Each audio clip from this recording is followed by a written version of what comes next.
एक समय की बात है कि कबूतरों का एक दल आसमान में भोजन की तलाश में उड़ता हुआ जा रहा था। गलती से वह दल भटककर ऐसे प्रदेश के ऊपर से गुजरा जहां भयंकर अकाल पड़ा था। कबूतरों का सरदार चिंतित था। कबूतरों के शरीर की शक्ति समाप्त होती जा रही थी। शीघ्र ही कुछ दाना मिलना जरूरी था।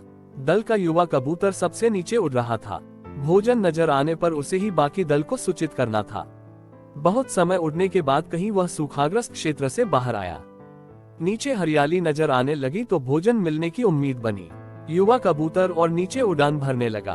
तभी उसे नीचे खेत में बहुत सारा अन्न बिखरा नजर आया। चाचा, नीचे एक खेत में बहुत सारा दाना बिखरा पड़ा है, हम सबका पेट भर जाएगा।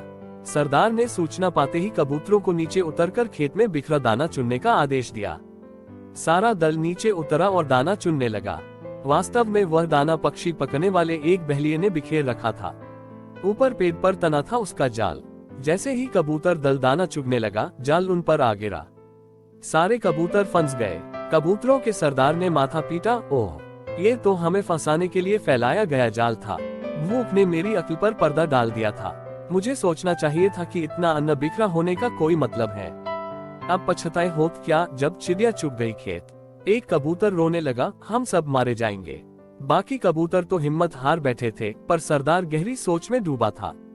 एकाएक उसने कहा, सुनो, जाल मजबूत है ये ठीक है, पर इसमें इतनी भी शक्ति नहीं कि एकता की शक्ति को हरा सके। हम अपनी सारी शक्ति को जोड़े तो मौत के मुंह में जाने से बच सकते हैं। युवा कबूतर फफदाया, चाचा, साफ साफ बताओ तुम क्या कहना चाहते हो। जाल ने हमें तोड़ रखा है, शक्ति कैसे जोड़े। सरदार बोला, तुम सब चोंच से जाल को पकड़ो, फिर जब मैं फुर कहूँ तो एक साथ जोर लगाकर उड़ना। सबने ऐसा ही किया। तभी जाल बिछाने वाला बहेलिया आता नजर आया।